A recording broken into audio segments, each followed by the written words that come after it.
So a few more days of cold temps and really cold temps in the Northeast through the weekend, and then a warm up is in store. About maybe reaching above normal temperatures for the Northeast, but definitely in the South. Pattern change reflected in moisture again returning to the West in the coming days. And right now we just got some snow moving through the upper Midwest, some snow in the Appalachians, maybe some little light snow or freezing precip along the North Carolina coast. So good morning. My name is Tim Ayler, meteorologist. I hope you all are doing well this morning, and I appreciate you watching. And I also would appreciate if you like my video and subscribe and donate if you feel compelled. It helps to get this channel out there to people. If you like and subscribe, other people will too. So I appreciate that. So let's get on to move on to the current hazards, and then we'll talk about the short, long-term current temperatures, of course, are on the map here, and go over hazards and other things like that as we move through the video today. So for current hazards today, thankfully not a lot on the screen, but we do have an extreme cold watch up here to the north, which we know why, of course. Winter storm watch here in the Appalachians, the central Appalachians, for that snow moving through towards this weekend, right? And you get a winter weather advisory for some slick spots on the road, refreezing, and that maybe a little light snow, freezing precip moving through. You also have a freeze warning here in parts of southeast Georgia and northern Florida, and a cold weather advisory points to the south here. So going to be cold again into Florida, and in the central part, ice jams with melting. That's an interesting one. Flood watch, and some stagnant air advisories, dense fog going on here as well.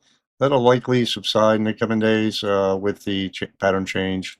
Um, so, yeah, not a lot going on as far as hazards go. Let's see down here along the coast. Uh, what's going on with this?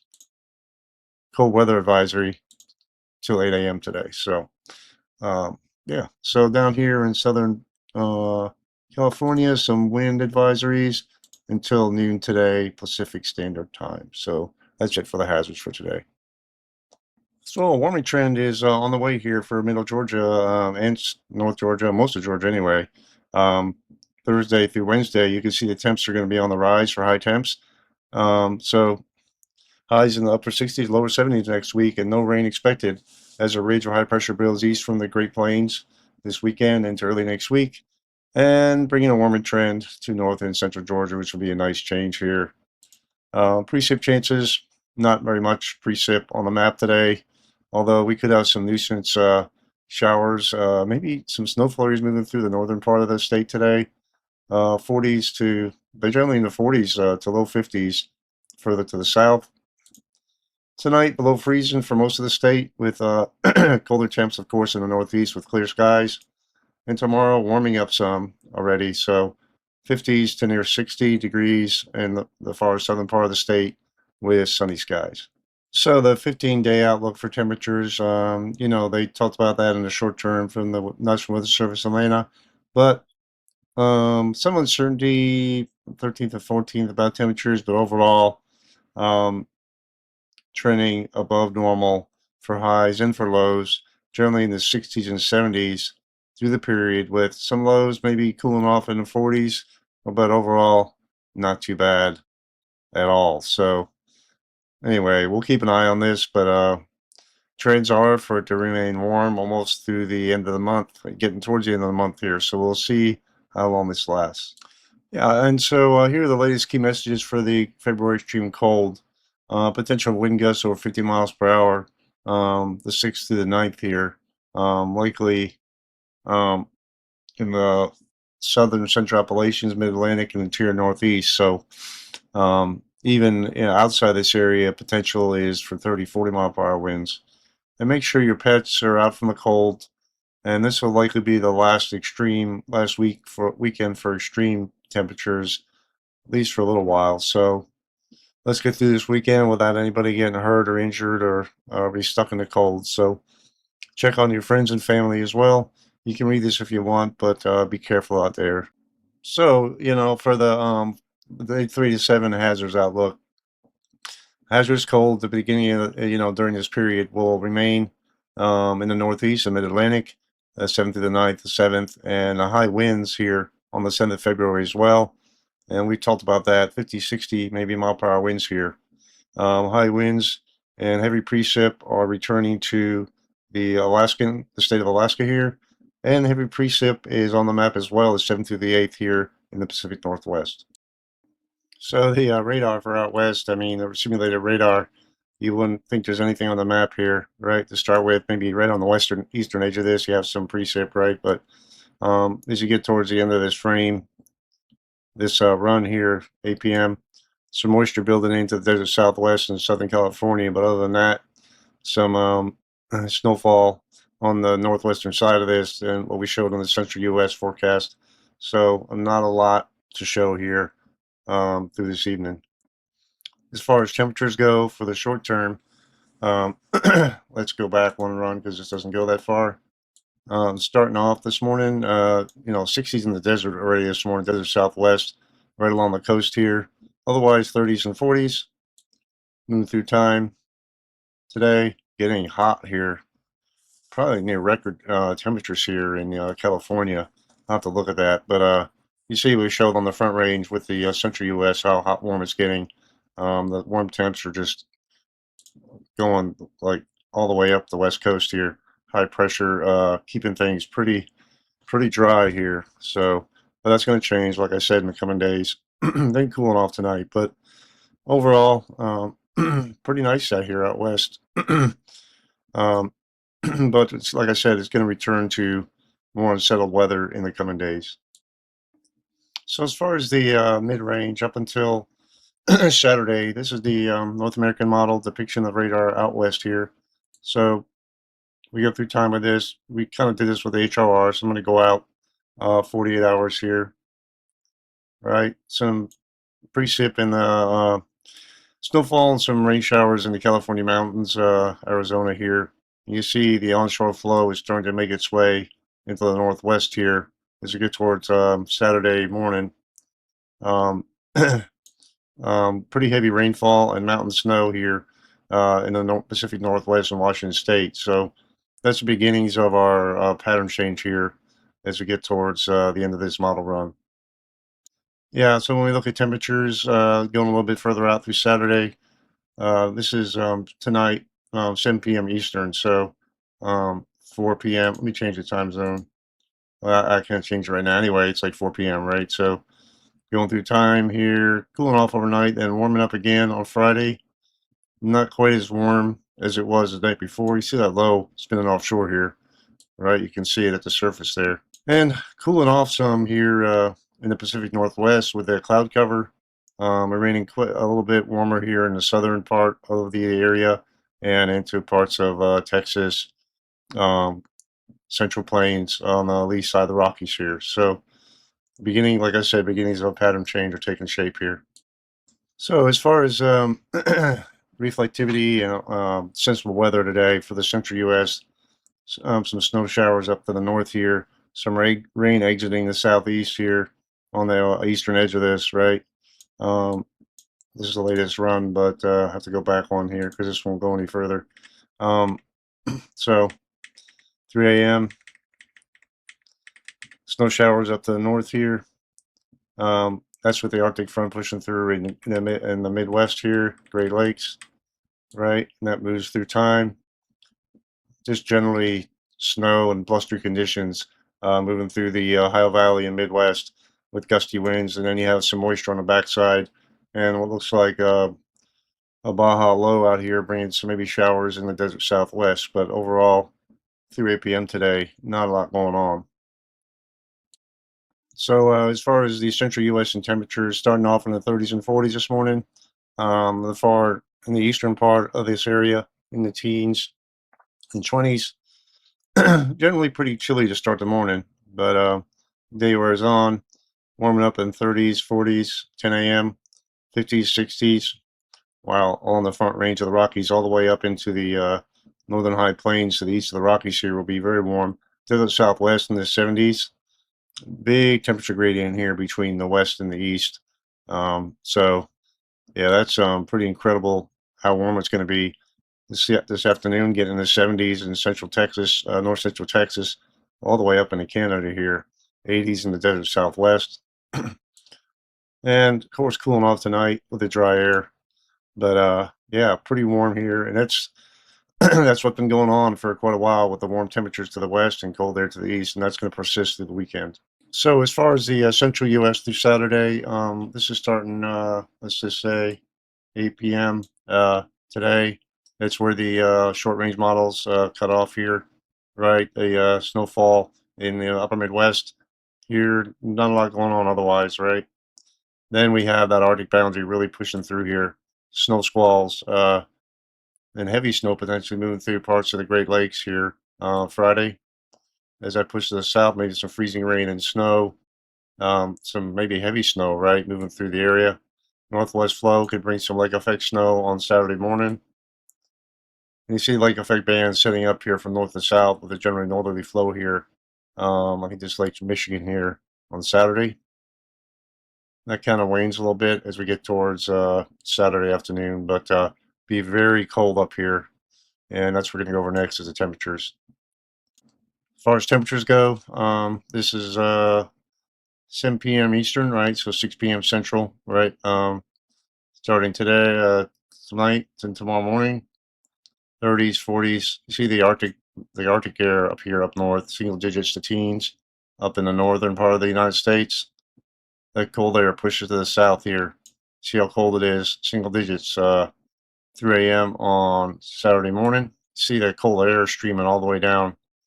Interesting how it shows it down in here with that lake effect band as well. That's interesting. I wonder what that feature is. Anyway, single digits to teens on Saturday morning. So quite brutal here and warming up some through the day. Let's go back, look at apparent temperature. All right, so as that Arctic air pushes through, single digits to below uh, negative teens here on Friday afternoon and evening, wind chills. Then a bottom drops out overnight with high winds bringing negative single digits to teens, negative 20-degree wind chills in a good portion of the Midwest, um, northern high plains.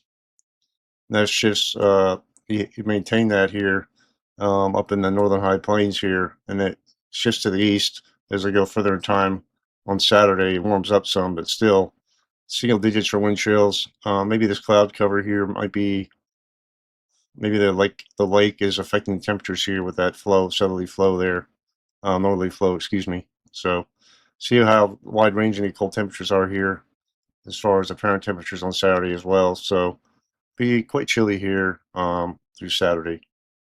So what's going on this morning? Well, we got some light snow going on here, and this is initialized a couple hours ago. So about 3:30, 3:45. This is where we're at right now. Some light freezing rain, light snow in the Appalachians here, and then the rain is kind of moving out, right? And then on the backside of this, we got some maybe nuisance snowfall flurries, snow showers, rain showers moving to the south and the flow, and they kind of dissipate by the afternoon. That system moves out, maybe some lingering showers right around the coast. And up here in the Great Lakes, we got that Arctic front pushing through with some snowfall associated with that. And maybe some rain and snow showers right along the coast here, North Carolina. And this is going out to about 8 p.m. today. So not a lot going on the eastern seaboard. The western part of the U.S. is even less exciting at this point, but it'll be ramping up in the coming days. So you know, we're in for a pattern change after the weekend here, with the cold weather pushing the northeast. As far as temperatures go in the eastern U.S. today, starting off brutally cold here in the northeast, single digits. I mean the northern U.S., eastern U.S., and parts of the Midwest here, single digits to teens. Starting off your day right 3 a.m. 40s and 30s further to the south. You see the cold air remains up here, not getting even close to above freezing uh, anywhere here. Appalachians, the Ohio Valley, single digits in Ohio Valley this morning as well. Warming up in the teens and 20s, but not getting above freezing here in all these areas. Warmer temps out west here. Relatively cool during the day today, not getting above the 40s, the exception of down in southern Florida and points west of the Mississippi, really. So, and you know, it's been really cold up in the Northeast, and will continue to be that way. And getting this evening, 8 p.m. Still below freezing for most of the Northeast and Midwest, and cooling off tonight. That's interesting. 3-3, 3-3 right next to each other, but those are just station temperatures. Relatively cool down here in southern Florida as well, 50s down here. So uh, that's pretty cool for southern Florida standards. Pass, and I'm going to start this off where we ended off with our mid-range model guidance, right? Northwest flow here up in the Washington State. The system on the East Coast moving out, Arctic air pushing in, right? Here's the boundary setting up. And this wants to be a little bit further north than the Euro, right? But it wants to take this trough in here, okay? And it wants to spin this low up, right? Kind of keep it hanging out there. You have a system maybe moving through the southerly flow here, but it doesn't have the same solution as the Euro at all. So let's switch back to the Euro real quick just for comparison. Quite a big difference here. So yeah, interesting scenario here is played out by the Euro AI. So go back to the AI GFS. It's incredible how different they are. So I'm going to go through the operational runs as well and the ensembles and see what they say. And if I have time, I'll go through the Canadian and the UCMET as well. So it's a longer term look like from different model perspective. Well, this is a European AI model showing that trough along the eastern seaboard here. Let me change this real quick. That's mini P-type here. System moves out in the north and the southeast here. Develops a low pressure offshore. That moves out. You have your banding, your Arctic front pushing through the northeast here. Then we have your onshore flow out west here and northerly flow, northwesterly flow in eastern U.S. Okay, that continues through the weekend. And then you see how the pattern kind of flattens out here with maybe a low pressure riding along this boundary here and maybe bringing some snow into the northeast again, the mid-Atlantic. And moisture returns to the central, the west central U.S. This is through the 12th. So this is 7 days from now. That's about as far out as I want to go. But you can see here what's going on. More of a zonal flow with some moisture lingering offshore here, okay? And then maybe another shot of colder air moving through the east, right? And this is an interesting scenario here. This is the first time I looked at this too, guys. Depicting a deep trough off the eastern seaboard here around the 14th. So I'm glad I went this far. And so I'm going to compare the other model guidance with this here. Let's go back one run, see what it looks like. It's loading. So quite a different scenario here. Doesn't show it at all. So quite a big change for the Euro AI model here. Wow. Okay.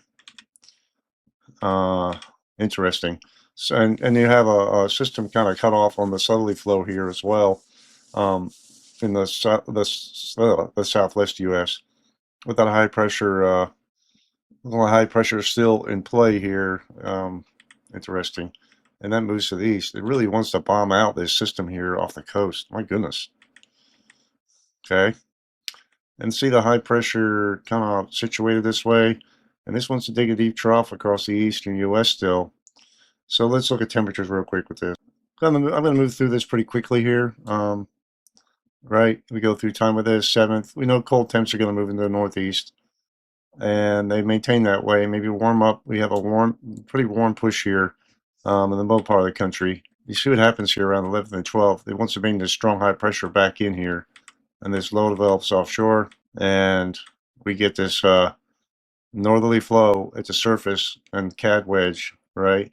And then we switch this back to the P-type. Yeah. Well, anyway, so I'm going to compare this to some other model guide and see what it says, and we can all see what's going on here.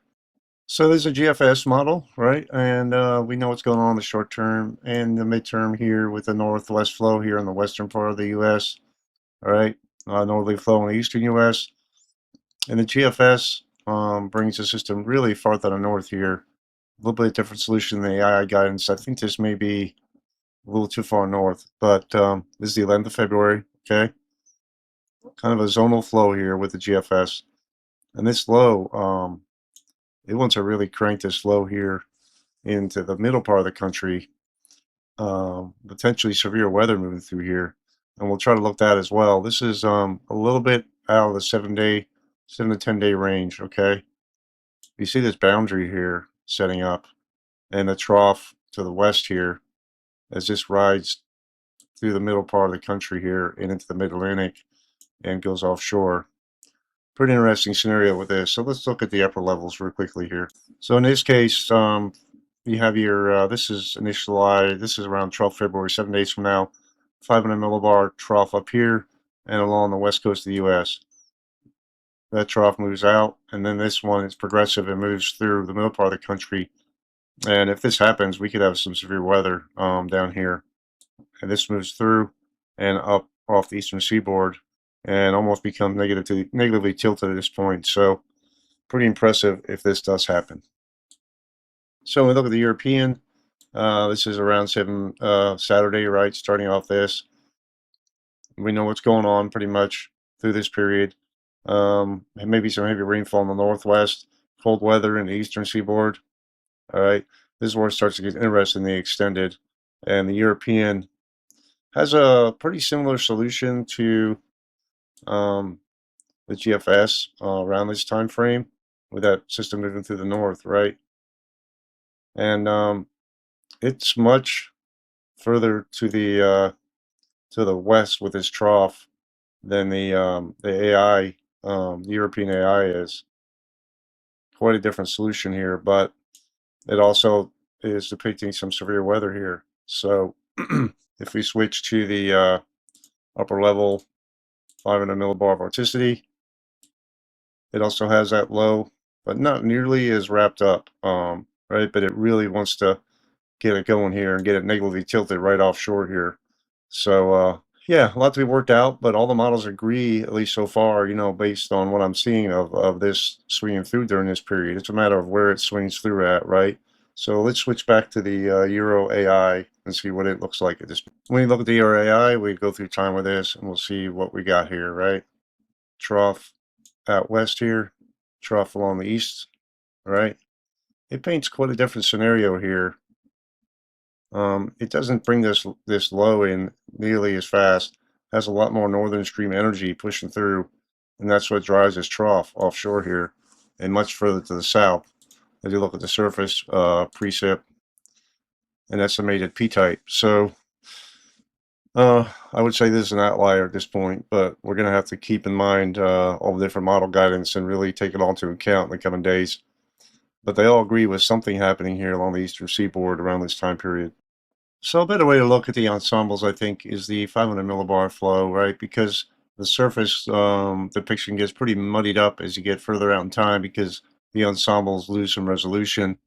So when you look at 500 millibar anomalies, that'll tell you where the coldest air is aloft, right? And our warmest air. So right off the East Coast, you see where we got our cold air, right? 500 millibars, and low off the California coast. High pressure aloft here. And we know what's going on there with the warm weather. The East Coast trough moves out ever so slowly. Then you see out west here, what happens? We have a dip in the jet stream here with that low, maybe getting cut off from the flow here, 12th.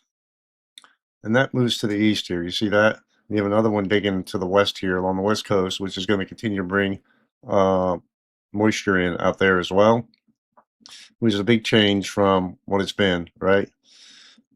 And so the trough 500 millibar low goes off the east coast here, going the GFS ensemble, a deeper one off the west coast, which is likely going to bring some heavy rainfall, right? As this moves through the central U.S., eastern, likely to get some heavy rain in this area as well, and severe weather potentially. So that moves off the coast. You see what happens there. Then ridge in between it, a deep low off the west coast. And this, it gets more uncertain here, but you see the general trend for some maybe ridging in between here. So a lot of stuff to work out, but I wanted to show you this. Like like I said, looking at the surface depiction, it's a mess. So it's easy to look at this and see what the upper levels look like here. So looking at the Euro ensemble, pretty much depicts the same thing starting off on Saturday, right? And we lose through time. Ridging is firmly in place in the northern U.S. and parts of the central and moving towards the eastern U.S., right? Which will likely bring either normal or quite slightly above normal temps here. Once a jig a trough out west here, like we kind of saw with the GFS, but and then it really wants to amplify it a little, not really amplify it a lot, but wants to redevelop it right offshore here. Okay, and so that's the reason for this system development here. So I think we got a lot of confidence in something happening in the central eastern U.S. during this period, and especially out west here. Um, with these height anomalies so far, you know how deep they are with the ensembles. It gives me a lot of confidence in what's going to be going up out here, on out here in the long term. So return to onshore flow out west with persistent rain and snow in the higher elevations likely with this system out here. Canadian model show, we got our system starting off on the eastern seaboard, moving out, right? Cold air, we know about that. System off the west coast. We cut off low down here in the south, right? Go through time. We have a system developing in here in the Midwest, high plains, moving to the north with this model. A little further to the west than the other models show, but we got a lot of time to figure this out. And leaves kind of a trough of low pressure behind. And this system here, it kind of looks similar to the Euro AI in some regards, although not quite as far south with the cold air, but digs a deeper trough along the eastern seaboard at the end of the extended here. So there's a lot of confidence in the overall overall pattern trend between the models. It just you can't really get into the weeds about the placement of this right now. So, like I said, we have like 10 days to figure this out. So we'll watch the model trends and see how it goes from there. And I'll be here to talk about it each day and let y'all know what I think. So on to the next thing. So we have a return excessive rainfall chances here out west on day 4, which is Monday, right?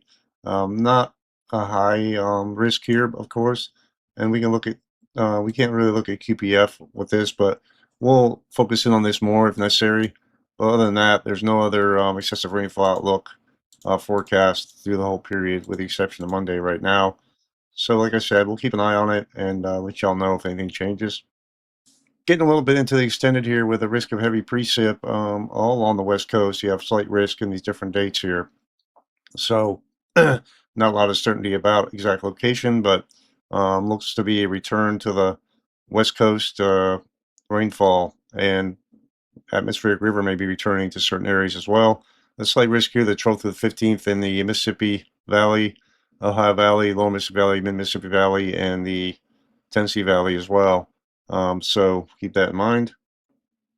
Risk of heavy snow returns to the west, generally the 12th through the 18th, or the 14th through the 18th, depending where you're at here, the west coast, and Intermountain West, generally to the west of the Rockies here, and the higher terrain as well. So going to be the snowpack will build up here. The risk of high winds returns to the west as well, with systems coming onshore on the west now instead of from the north. So high pressure breaking down with Pacific flow dominating instead of just high pressure, and not a lot going on here. But like I said, risk of high winds is returning to the west here through the generally 12th to the 18th, depending where you're at. Thankfully, no risk of hazardous temperatures for once here is on the map for this period. So we're getting away from that, at least for now, hopefully, and hopefully that'll continue for a little while, because it's been brutal in the Northeast and parts of the Northern High Plains as well.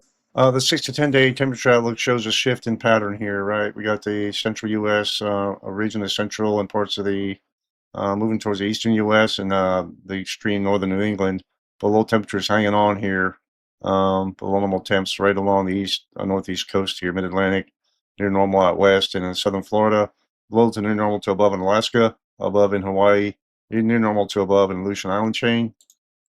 Precip, widespread area of above normal chances to near normal and to back to below normal chances here in the southern part of the U.S., Florida, and parts of southern Texas. Above in Alaska, Hawaii, and the Aleutian Island chain for precip chances the 10th to the 14th. 8 to 14 day temperature outlook reflects the pattern change here, with below normal temps likely or trending at least to near normal out west, above normal trending and more likely here in the southern part of the U.S. And um, extreme northern New England. But you see the pattern change here. Below normal in most of Alaska or near normal, above normal in Hawaii or near normal to above in the Aleutian Island chain as well. Precip chances look to be maintained above average for most of the country, either near or above, right? And then the southern part of the U.S. still below. So we're back to the old pattern where not a lot of rain in the deep south here and more rainfall coming on the shore out west. And that is reflected in the precip in Alaska as well, above the near normal. And Aleutian Island chain, same thing, above the near normal. In Hawaii, trending above as well. So in closing, I'd like to thank y'all for watching today. I appreciate all the support, and want to just summarize by saying the pattern change is definitely on the way, but it doesn't mean we're not going to get East Coast or storms here or significant weather in other parts of the country than the West. The Midwest looks like to be getting back in on it, and potentially the East Coast as well. So I'm here to keep you informed and try to keep you up to date on what's going on. And so be safe out there. Have a good day, and God bless.